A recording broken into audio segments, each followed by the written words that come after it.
Pero hay ahora un proyecto de Super Rigi, ¿no?, de dar ciertas ventajas a inversiones de más de $1.000 millones. Le da unas ventajas comparativas a este tipo de inversiones brutales respecto de los demás que pagamos impuestos y trabajamos, creamos empleo y riqueza y valor en Argentina. Baja del 35% al 15% ganancias, la mitad de las cargas sociales y un montón de exenciones. Elimina todo tipo de impuestos a la importación, a las exportaciones por, no sé si 10, 15, 20 años. Con lo cual pone en una desigualdad de condiciones enorme a inversiones de ese tipo, de empresas que no estoy del todo seguro si realmente necesitan esa diferencia respecto de las de adentro.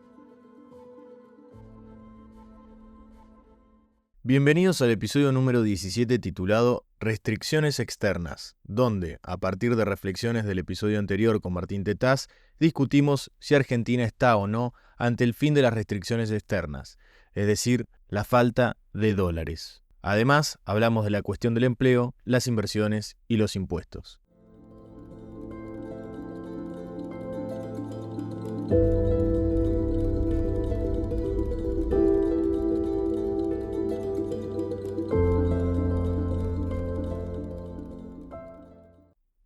Hola Agustín, ¿qué tal? Hola Milan, ¿todo bien y vos? Muy bien, muy bien. Ya estamos en el episodio número 17 de la cuarta temporada de Craft Courier y vamos a hablar de las restricciones externas. Ustedes ya escucharon la introducción, por lo tanto ya saben de antemano cuáles son los temas que vamos a tratar. Para darle un contexto más particular al episodio, lo que queremos hablar es de diversas restricciones que pueden ocurrir, diría que en un país en general, porque hacia el final vamos a mencionar el caso de Bolivia muy sintéticamente, 5 minutos, que también está pasando por un proceso de restricción externa, o por lo menos esa fue una de las causas del caos, de la crisis que está ocurriendo en Bolivia en los últimos años. Con lo cual, el episodio se va a englobar dentro de ese concepto que son las restricciones externas, que básicamente es una imposibilidad a priori estructural, ¿no? Son problemas que no se solucionan de la noche a la mañana, sino que son procesos más largos y que Argentina tiene una historia bastante ardua en crisis que empezaron siempre con la misma causa, ¿no? Sí, y como es nuestra costumbre ya, aprovechando episodios con invitados que son siempre muy ricos, por lo general el episodio siguiente hacemos mención a algunos de los conceptos y revisando lo que charlamos con Martín Tetaz, surgen algunos temas muy interesantes que él levantó, algunas explicaciones muy interesantes que justamente se relacionan todos con el tema de la restricción argentina externa, de dólares, de oportunidades, el sesgo antiexportador, bueno, varias de esas, de esos temas que tratamos con él, vamos a tratar de profundizarlos un poco. En particular, él habla de la restricción externa de dólares que Argentina tuvo, menciona que las últimas 15 crisis argentinas comenzaron, como dijiste bien vos recién, por falta de dólares. Los que tenemos memoria de los últimos años, hemos vivido muchas de estas crisis, ¿no? Particularmente 2018, después el final del gobierno de Alberto, también el gobierno de Cristina, ¿no? La falta de dólares. Y encima, si a eso le sumamos este mecanismo que ahora está en la justicia, de los dólares vendidos en paralelo, ¿no? De una manera no del todo clara, pongámoslo así, que se le otorgaban a ciertas personas la capacidad de comprar dólares oficiales al valor oficial y que después terminaban siendo revendidos al doble o al triple. Bueno, ese es un elemento interesante para tocar el tema de la restricción externa, ¿no? Arrancar por ahí. Los dólares. Faltan dólares. De hecho, habíamos hecho un episodio que se llamaba Faltan dólares el año pasado.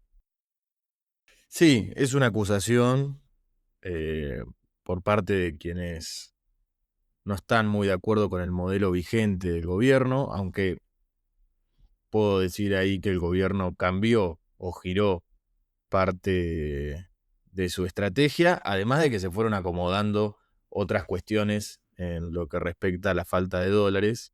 Un hecho puntual que trascienda la gestión de Javier Milei, más allá de que ha hecho esfuerzos y ha tomado ciertas decisiones que fueron por ese buen camino, por así decirlo, es empezar a cosechar los frutos de todo este complejo minero, petrolífero, hidrocarburífero, que se espera que para el 2030 tenga la misma potencia de lo que tiene hoy el complejo agroexportador en Argentina, ¿no? Es como otro campo, se dice, para el 2030, que es muy probable que eso suceda siempre y cuando Argentina no se pegue un tiro en el pie. Y pegarse un tiro en el pie no significa que gane alguien que no sea Javier Milei en las próximas elecciones, sino que se mantengan ciertas cuestiones, vamos a decir, elementales, por ponerle un nombre, eh, básicamente previsibilidad y seguridad jurídica.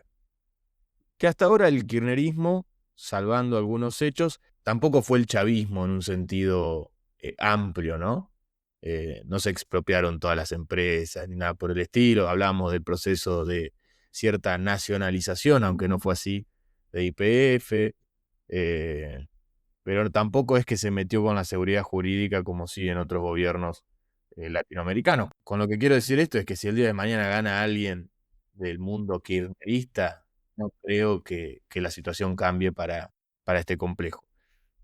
En resumen, esto le va a traer muchísimos dólares a la Argentina de acá a unos años. Hemos hablado con Martín Tetaz respecto a las importaciones y a la balanza de pagos.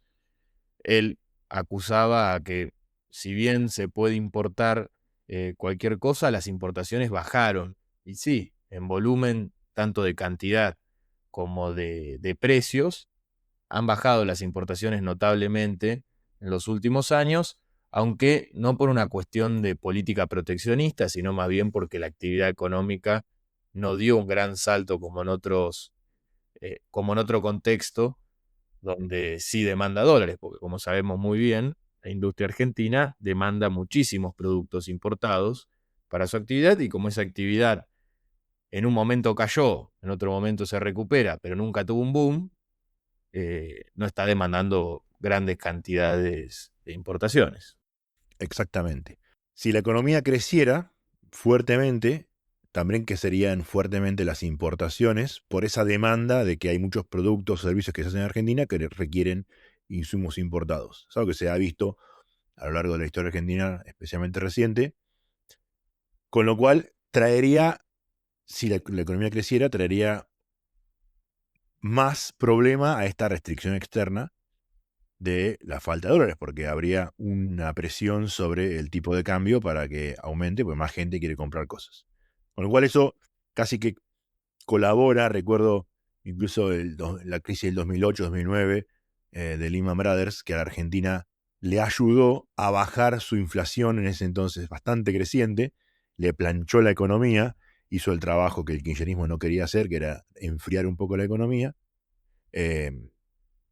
Y este es un fenómeno parecido, ¿no? Si la economía creciera, habría una presión más grande sobre el dólar. Como no crece la economía, no hay una presión sobre el dólar. Que todavía no tenemos esa capacidad de que ingresen la cantidad de dólares suficientes como para que Argentina se pueda terminar de desarrollar. Como bien dijiste, Vaca Muerta puede ser un nuevo agro en un par de años. Ya hoy genera ciertas divisas. Hay otros rubros que también podrían ser otro agro. Lo hemos mencionado en otros episodios de Craft Courier. La minería, que bueno, eso está claro porque todo el mundo habla de eso, pero algunos componentes particulares como el litio, la industria del conocimiento, la pesca, también podría ser un nuevo agro.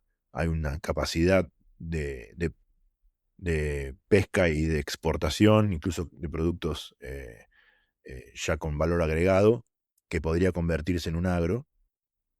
Y otras industrias más, otros rubros más, que podrían aportar esos dólares que decimos que Argentina tiene restricción.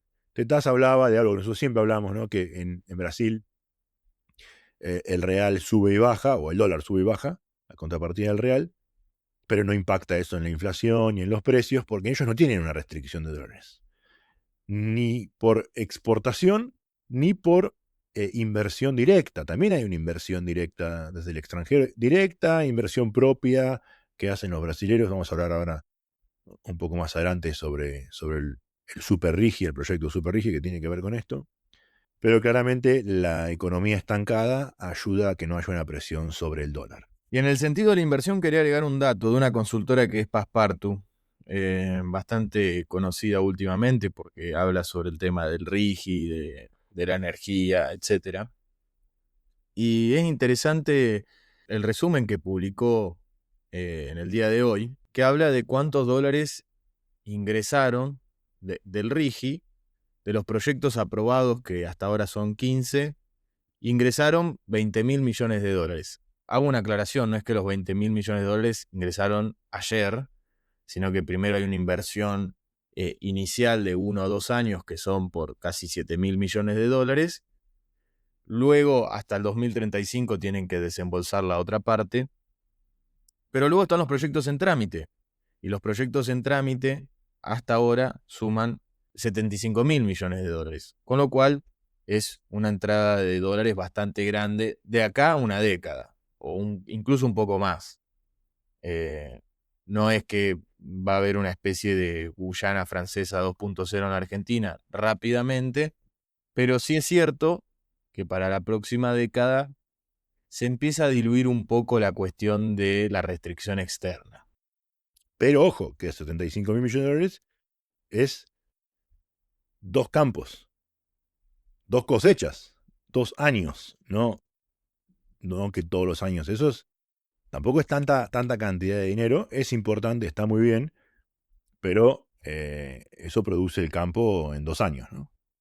Lo importante sería que estas inversiones creen un flujo de dinero permanente, anual, de lo que produce el campo, por ejemplo, o similar.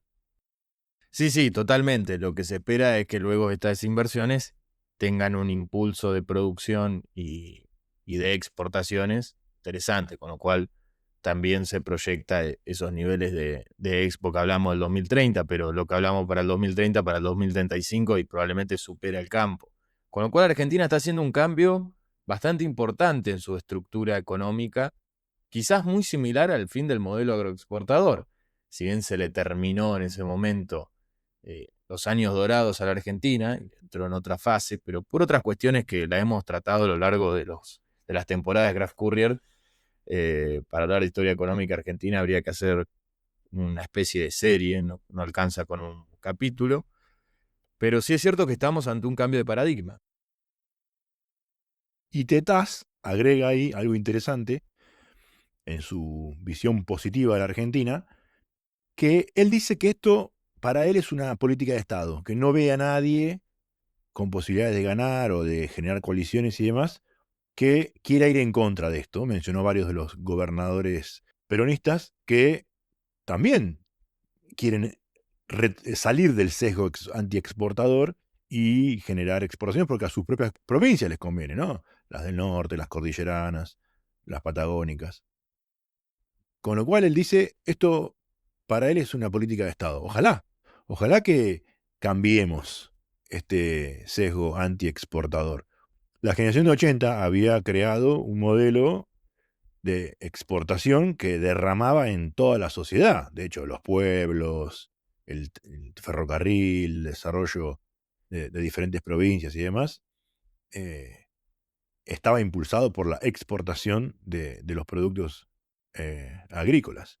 El cambio de modelo, que también lo hemos mencionado muchas veces, ¿no? Que tuvo una incipiente industrialización y que nunca terminó de dar el salto a la industrialización pesada por múltiples motivos, pero claramente pasó a tener una industria local, no pesada, sino liviana, de productos de uso cotidiano, digamos. Tuvo protecciones para que se desarrollara y bueno, eso generó una de las causas de la restricción externa argentina. Sí, pongamos en contexto también, porque hay una demonización de los gobiernos de mitad del siglo, que casi todos los países estaban en la misma, ¿no? Es el contexto del desarrollismo en prácticamente todo Occidente en los países que ellos mismos, los desarrollistas, denominaban como periféricos. Sí, pero Argentina tuvo como mínimo 2 grandes oportunidades, después de cada una de las 2 guerras, de pasar a ser un país de industria pesada. Tuvo la oportunidad porque tenía el dinero que le había ingresado por la guerra y la venta de productos. La oportunidad porque los otros países estaban recuperándose y estaban sin tanta potencia como habían tenido antes. Y porque además tenía en una y otra oportunidad una industria incipiente de sustitución de importaciones sobre la cual podría haberse basado para dar el salto. Y decidió no hacerlo. Eso para mí es importante, esa es la visión que tengo yo y que, bueno, una parte de la biblioteca tiene, ¿no? Decidió no hacerlo. En una fue tirar manteca al techo y después de la Primera Guerra Mundial, y en la otra fue repartir de manera populista bienes de primera necesidad o no, bienes de consumo masivo y claro, generaron el amor del pueblo, pero la paulatina decadencia de la economía argentina. Sí, sí, totalmente de acuerdo. Lo que iba era a las políticas proteccionistas del siglo XX. Todos los gobiernos las estaban tomando, no es solamente que la tomaba el gobierno argentino. Quizás sí hay otros gobiernos que llevaron adelante otro tipo de industrialización, como vos mencionaste, una de ellas puede ser Brasil, Exacto. y que también intentaba volcar esos productos al exterior. Más bien Argentina se preocupó por volcar los productos a nivel interno. Y ahí sí, le vuelvo a citar a Martín Tetaz, se terminó el sesgo anti-exportador. Bueno, creo que es lo mejor que este gobierno, que Martín coincide, tiene, ¿no? Dejamos de demonizar esa cuestión que uno la repite y cree que es como una especie de mantra que tenemos todos, pero recuerdo que una vez tuve una conversación y dije, Argentina tiene que ver qué va a ofrecerle al mundo. Siempre tenemos que pensar qué le vamos a ofrecer al mundo, más allá de qué le vamos a ofrecer a los argentinos. Que está buenísimo. Hay cosas que no le podemos ofrecer a los argentinos a un precio competitivo. Uno puede pensar en la industria textil. Es probable que siempre China tenga una mejor opción que nosotros, pero hay otras cuestiones que Argentina o puede ofrecer algo mejor al mundo y también a los argentinos, o hay otros productos que me parece que el costo de renuncia a ofrecerlo a los argentinos es más alto que ese costo-beneficio de permitir la entrada masiva. ¿Qué quiero decir esto? Si hay un producto que en X país cuesta $2 y en Argentina cuesta $2,10 hacerlo, y bueno, deja que el argentino juegue con ese 2,10, es verdad. O 4, va a poner 4. O también en ese monto, el argentino lo va a pagar más caro, bueno, pero mantenés toda una estructura detrás que no la perdés. Claro. Y ese es el punto que nosotros le hacíamos a Martín, que creo o discrepa, o no sé si no nos logramos entender cuando lo hacíamos, que ¿para qué hacer una apertura indiscriminada de importaciones? Él decía, bueno, pero por cantidades no hay tanta apertura. Y en realidad, bueno, él explicó muy bien, ¿no? Que ahora es más fácil conseguir los dólares para exportar, conseguir los dólares para importar, hay menos burocracia. Él dijo así, bueno, uno puede, ahora que hay causas, uno puede decir, bueno, había una corrupción, un sistema corrupto dentro de la aduana. Sí, de privilegio. De privilegio, las de high y todas esas cosas que había. Está en la justicia, ¿no? Eso, hay que probarlo, pero hay muchas pruebas. Pero también hay una realidad y es que en esta flexibilización, ahora cualquiera puede importar. Cualquier persona se puede ir a China a comprar un container, traerlo y venderlo, de lo que sea. Incluso en plataformas como Mercado Libre puede un chino vender uno comprar cosas en Estados Unidos directamente. Y eso, claro, eso juega un poco en contra del que producía lo mismo acá. Y como decís vos, si algo sale $2 afuera y sale 4 acá, hay que ver si no nos conviene comprarlo a $4. Lo que seguro no nos convenía nunca era que una computadora, que es un bien de trabajo para muchas personas, que cuesta 1.000 afuera, pagarlo $2.000 acá. Ahí ya estamos hablando de una diferencia exorbitante en unidades monetarias. El porcentaje es el mismo, pero claro, no es mismo pagar $2 de más que pagar $1.000 de más, ¿no? Entonces, el punto que le hacíamos con él, hacía falta abrir indiscriminadamente por esto de que ahora lo puede hacer cualquiera y cualquiera puede competir con otro, o era más inteligente abrir y permitir que se puedan entrar cosas porque una computadora es mejor que sea más barata porque sirve para trabajar, pero hay cosas que desde la organización que el Estado tiene puede incluso generar ciertas condiciones. También hemos hablado varias veces acá del tema de los clústeres, por ejemplo, que agregan valor, que agregan diferenciación en el producto. Es verdad, no se hace de un día para otro, pero tampoco se inicia ese proceso, ni siquiera se debate este tema. Y no lo acuso al gobierno, nadie debate este tema, lamentablemente. Hemos hablado acá incluso del consorcio del Parmigiano Reggiano, el queso número 1 del mundo, de la Emilia Romana en el norte de Italia, que es como el ejemplo clásico del libro, de la clusterización y cómo de un litro de leche que puede costar 50 centavos pasan a 1 kilo de queso que cuesta 10 veces más y estás agregándole valor, marca, y en el medio hay un montón de gente que trabaja, agrega valor y tiene un beneficio económico por eso, económico, social incluso, porque están todos en la zona, son familias, tradición, hay un montón de beneficios que se podrían organizar. Se puede organizar del privado también, ¿eh? De hecho Argentina, las cooperativas agrarias y demás, naturalmente lo hicieron, pero bueno, desde el Estado, desde el gobierno se puede tratar de colaborar en que eso se desarrolle para tener una apertura que no sea tan perjudicial para ciertos sectores que hoy la están pasando muy mal. Sí, solo pienso en la góndola cuando uno va a comprar un litro de leche y se encuentra que la más barata la Conaprole de Uruguay. Bueno, ahí tenés. Y la más barata argentina que le sigue debe estar un 5 o 10% más caro. Y la verdad que el consumidor no se va a ir fijándose si es de Uruguay o de Argentina, agarra, compra la más barata, excepto algún tipo de consumidor que va por algo específico que no le puede ofrecer Conaprole, como por ejemplo la línea de la Serenísima que tiene modo barista, sin lactosa, una que te da alas, etcétera. Pero fuera de eso, está perjudicando a toda una industria sin un sentido.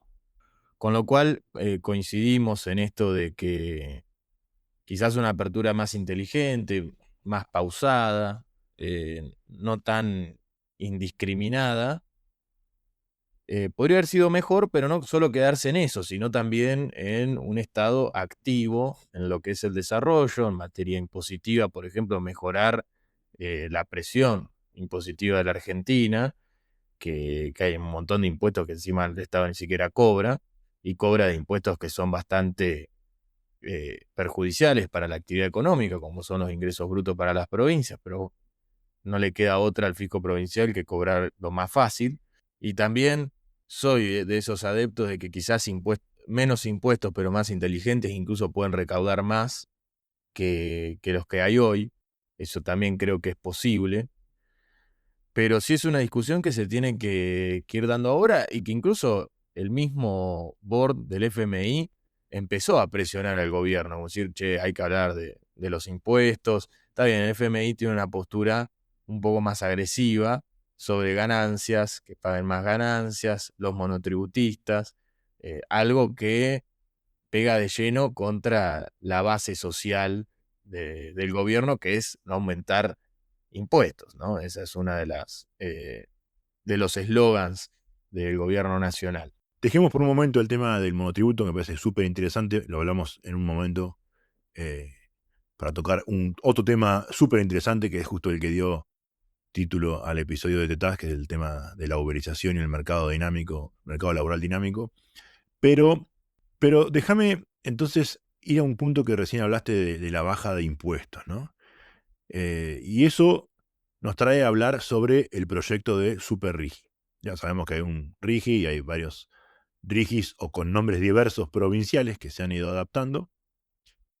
Pero ahora hay un proyecto de Super Rigi, ¿no? De dar ciertas ventajas a inversiones de más de 1.000 millones de dólares. Hay que ver si realmente termina pasando y cómo termina pasando. Que le da unas ventajas comparativas a este tipo de inversiones brutales respecto de los demás que pagamos impuestos y trabajamos, creamos empleo y riqueza y valor en Argentina. Baja del 35% al 15% ganancias, la mitad de las cargas sociales y un montón de exenciones. Elimina todo tipo de impuestos a las importaciones y a las exportaciones por, no sé si 10, 15, 20 años, no me acuerdo bien cuánto es, pero es un montón de tiempo.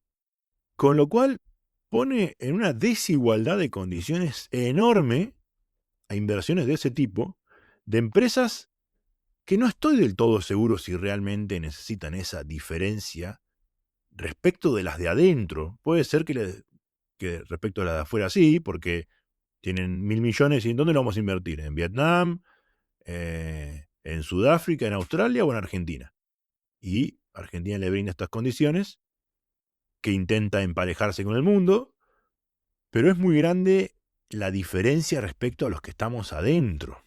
Y ahí viene un tema que me parece que no se va a debatir nunca en el transcurso del debate del Super Rigi, y son conceptos de fondo, porque después si es el 15%, el 10% de ganancia, el 20%, es probable que el debate vaya por ahí, pero es este concepto del monopolio, ¿no? Que Milei defendió desde el primer día en Davos diciendo que quitarle rentabilidad a los monopolios era reducir el crecimiento económico. Con lo cual, a él le gustan los monopolios, lo dijo él, ¿no? Y los Super Rigi van a tender a que haya monopolio en algunas industrias. A ver, explotar una mina es un monopolio. Una mina, una empresa la explota. Pero hay un montón de otros rubros en los cuales va a haber este tipo de inversiones, en los cuales, o incluso el mismo minero, pero más extendido, en el cual estas empresas van a competir con otras, y competir en todo sentido, porque competir incluso, no sé, con servicios que compran. El punto es que las empresas estas van a tener un montón de exenciones que no tenemos los que estamos adentro, y van a tener cada vez más poder y más crecimiento. ¿Es realmente esa la forma de atraer empresas, creándole a ellas un beneficio particular, cuando los que mantenemos el circo andando vamos a tener que seguir pagando 35% de ganancia, el 100% de cargas sociales? Si querés importar tenés que pagar los aranceles comunes del Mercosur y otros y demás. O algo como hizo Irlanda, que también hablamos muchas veces, que un día dijeron: necesitamos inversión para solucionar la restricción externa. Por ejemplo, a la Argentina le vendría bien la inversión, claramente, externa. Pero si alguien que está dentro también quiere invertir, aunque sea poco, que tenga esas mismas condiciones. Porque una empresa que invierte 1.000 millones son 1.000 millones. Ahora, 10.000 personas o empresas que inviertan $100.000 es exactamente la misma cantidad de 1.000 millones. Pero a esas 100.000 personas, a esas 10.000 personas no le está dando esos beneficios. Y al final el impacto es el mismo. Entonces, y es más, capaz que podrían invertir más de $100.000 esos 10.000 personas. Y tendríamos mucha más inversión. Irlanda, cuando quiso cambiar su modelo, dijo: vamos a poner 10% de impuesto a las ganancias. A todo el mundo. Obvio, ¿quiénes fueron a Irlanda? Los grandes. Amazon, Microsoft, están todos ahí. Pero el que trabaja en Irlanda y tiene su empresita y hace marketing digital para Europa, o hace contabilidad para Europa o el resto del mundo, también paga el 10%. Y esa gente, sabemos muy bien que en la estructura económica de todos los países, esa gente es la que mayor cantidad de empleo da. ¿Cuántos empleos crea una inversión de 1.000 millones? Es verdad que hay sectores en los cuales sin esos 1.000 millones no se genera el desarrollo de ese sector o de esa inversión particular. Pero más allá de eso, ¿cuántos empleos reales crea una inversión de 1.000 millones. ¿Y cuántos empleos crean estos 10.000 emprendedores poniendo emprendedores, empresarios, pymes, etcétera, invirtiendo $100.000 cada uno? Es un tema para debatir y analizar, porque hay un cierto riesgo de que estas grandes inversiones terminen monopolizando un sector, y el monopolio no es algo positivo. A algunos les gusta, pero no es algo positivo para la economía. Sí, es una discusión que se puede sintetizar en la famosa teoría del derrame, en el sentido de favorezco a los más grandes y eso en algún momento llega a las otras capas. Pero creo que es una visión muy sesgada y que confunde cuál es la situación actual de la Argentina o cuál es la situación. Voy a poner estos términos, aunque yo sé que a algunos no les puede gustar. ¿Cuál es la situación histórica de la Argentina? Porque cuando estábamos hablando con Tetaz, en un momento está eso de nos burlábamos de Paraguay, nos burlábamos de Pakistán, etcétera. Pero Argentina no es un estado periférico. A lo sumo es semiperiférico. Es decir, Bueno, es G20, ¿no? totalmente. Es decir, es verdad que no soy Brasil actualmente, no soy la economía mexicana, pero tampoco soy Perú, Claro, tampoco soy Paraguay. exactamente. Mi mercado no es el mercado paraguayo, ni el Exacto. mercado peruano. Y esto es una discusión que creo que podríamos coincidir todos. No es una cuestión de me burlo por sus capacidades cognitivas. No, es simplemente ni Paraguay ni Perú pueden producir lo mismo que producen para su mercado interno la Argentina. La Argentina está en una situación que lo pone en un apriete, como así lo puso en su momento en un apriete a Brasil, y Brasil logró salir un poco mejor que la Argentina, que se quedó en la nada. Pero está en esa situación de, en algunos lugares, soy competitivo, soy bueno, mi mercado interno está desarrollado, no tanto como los de al lado. Eso también hay que tener en cuenta que para las inversiones es un tema, principalmente en servicios. ¿Qué es preferible? ¿Hacer una inversión en Brasil, que tenga un mercado de 200 millones de personas, un poco más, 220, o para la Argentina, que tiene 50 millones de habitantes, ¿no? Son discusiones de ese estilo, pero el mercado interno argentino está mucho más desarrollado de lo que es el paraguayo, el peruano, el pakistaní. Eh, no es una cuestión de burlarnos por no sé, por algo cognitivo, sino es porque la estructura del mercado argentino es distinta. Y al ser distinta lo pone en otra complejidad. Y eso me da pie a otro tema que habló Tetaz, que es el tema de la uberización, ¿no? Que por un lado crea trabajo, o está el debate en que crea trabajo de no tanta calidad, y es un tema atendible porque es importante, ¿no? Y ¿por qué el gobierno no accede con tanta rapidez a los pedidos del FMI de eliminar el monotributo, por ejemplo? Y porque le pega en la base a sus votantes, que son muchos rapitienderos. Eh, entonces, es verdad que hay crecimiento en empleos, esto que él hablaba de el mercado laboral dinámico, concepto súper interesante. Pero bueno, surge la pregunta de, bueno, ¿cuál es la calidad de esos empleos? Buenísimo que se creen nuevos empleos que antes no había.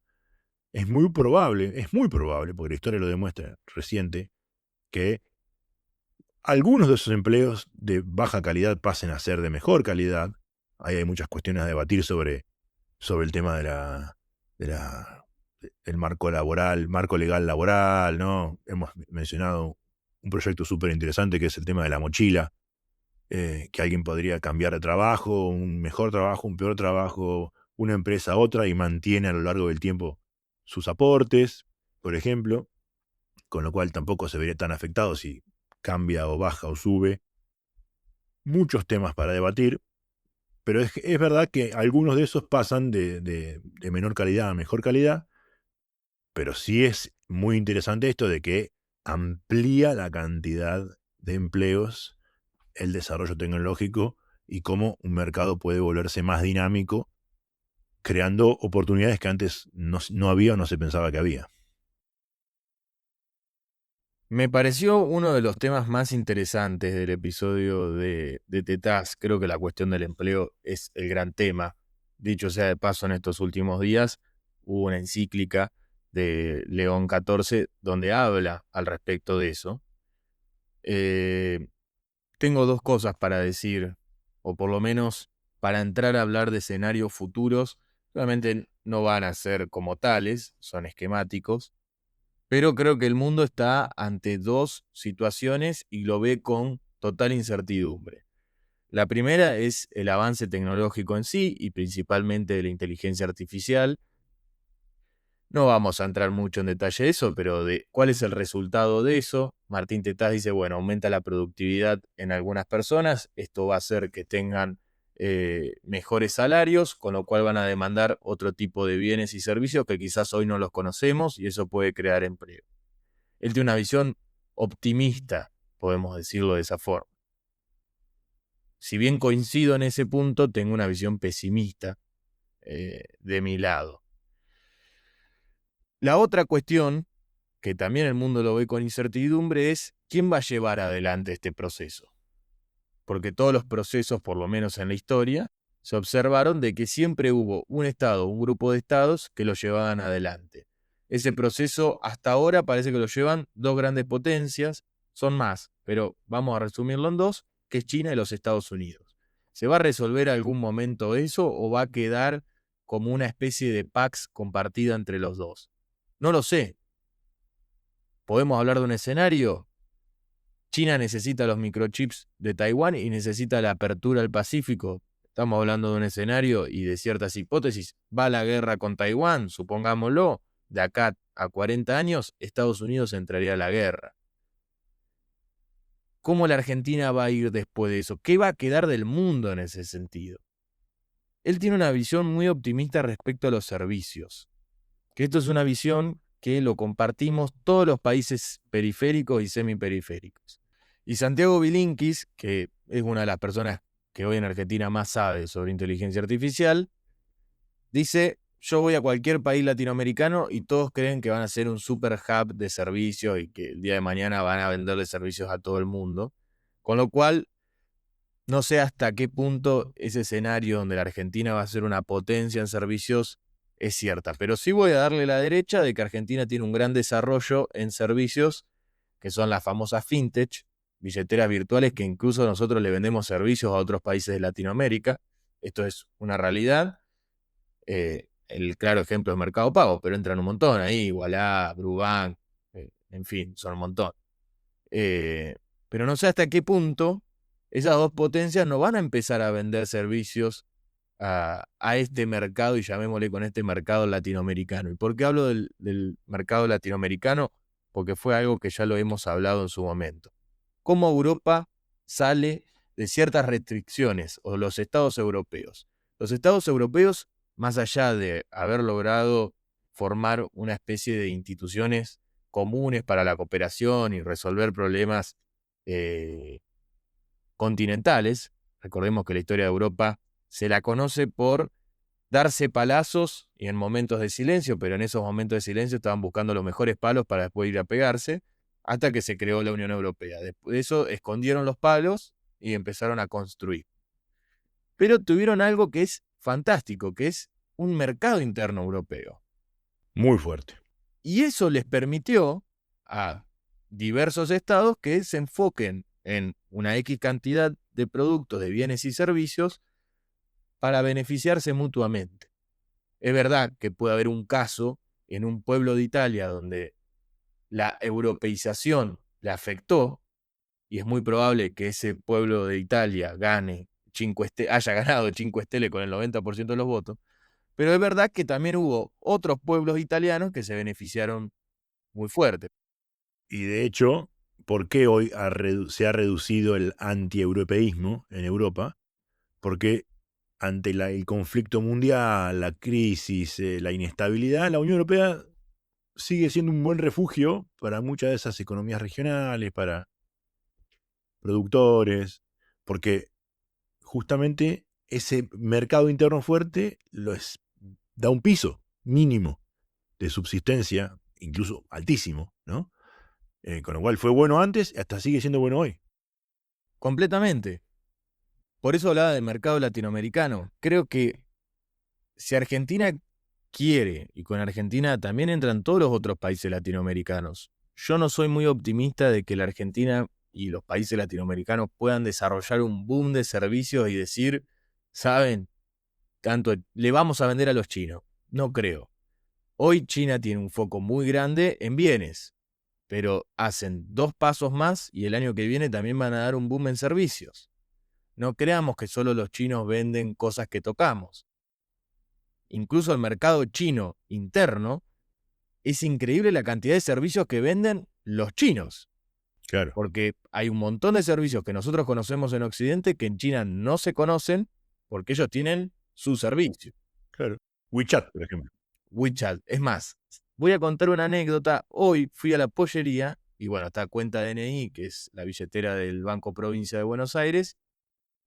Y al lado del QR de Banco Provincia tenía el de WeChat. Es Mirá. increíble.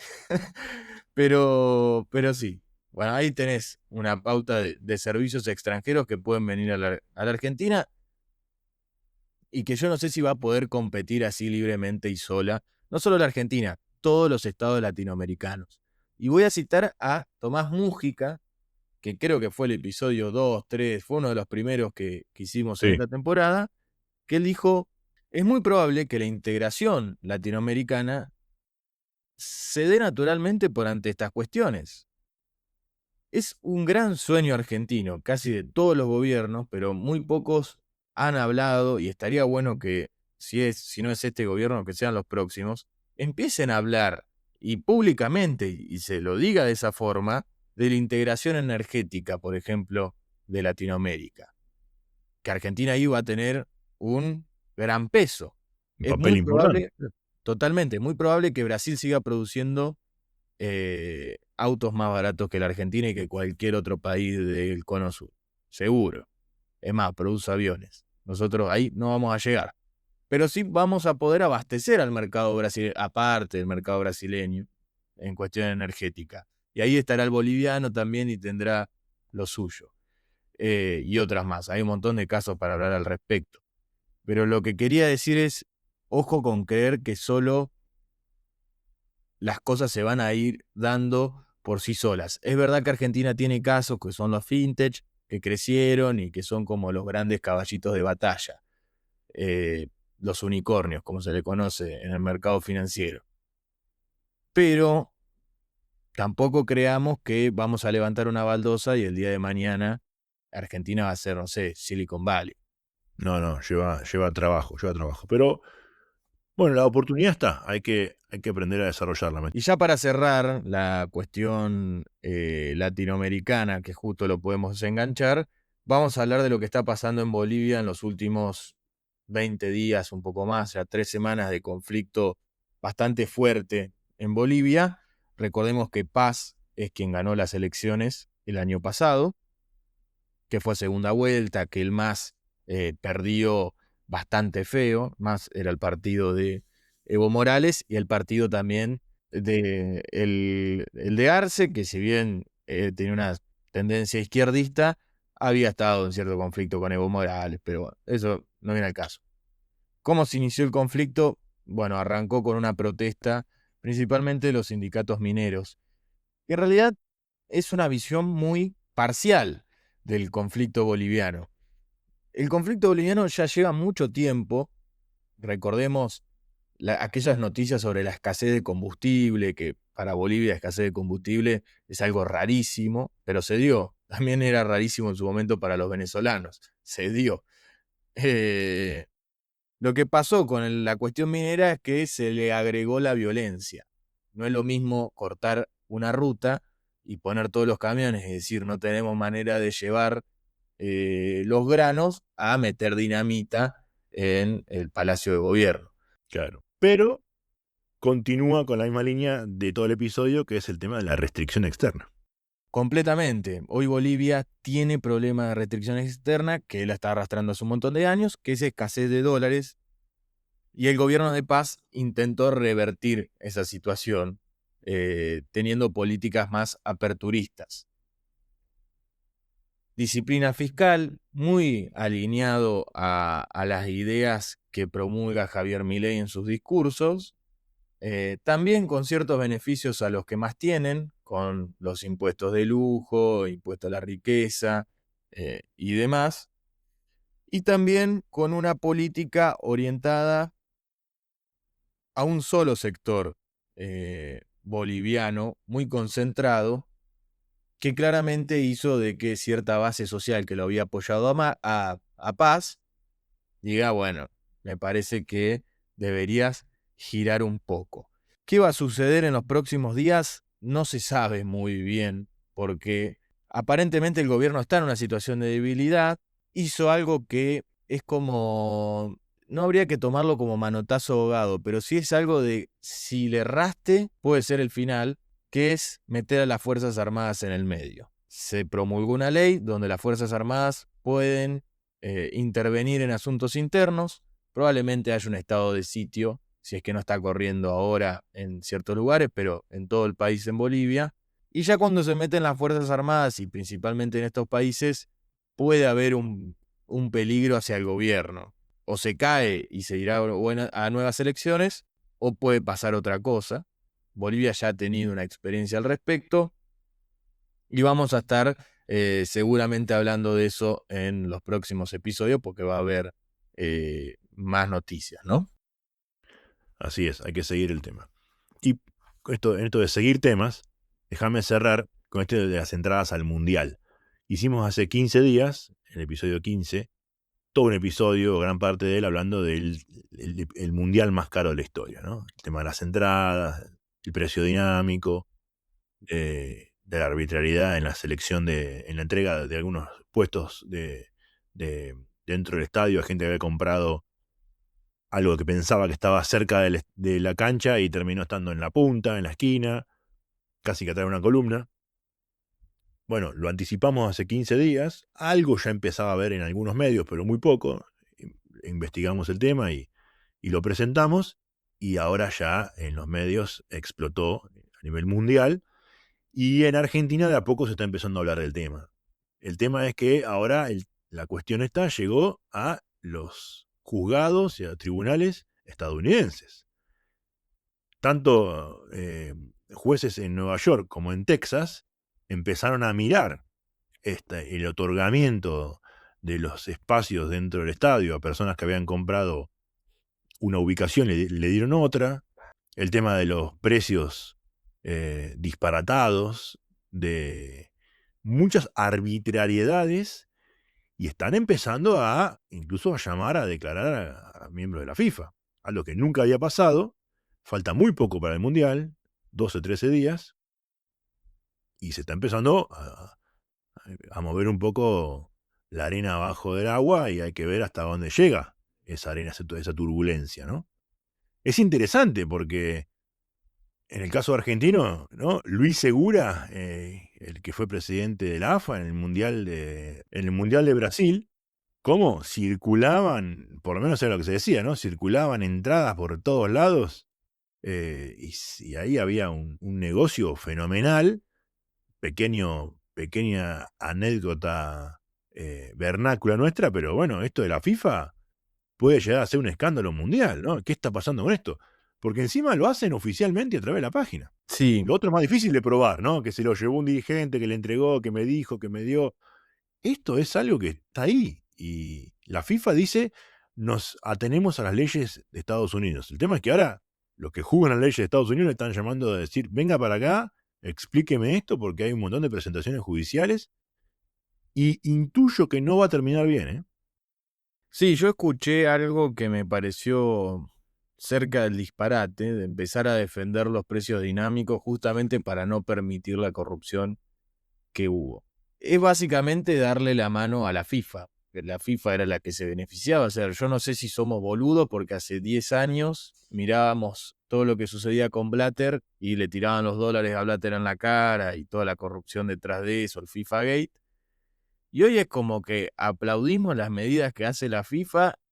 O sea, no entiendo, no hay una coherencia en el seguimiento. Si estaba mal lo otro, también tiene que estar mal esto.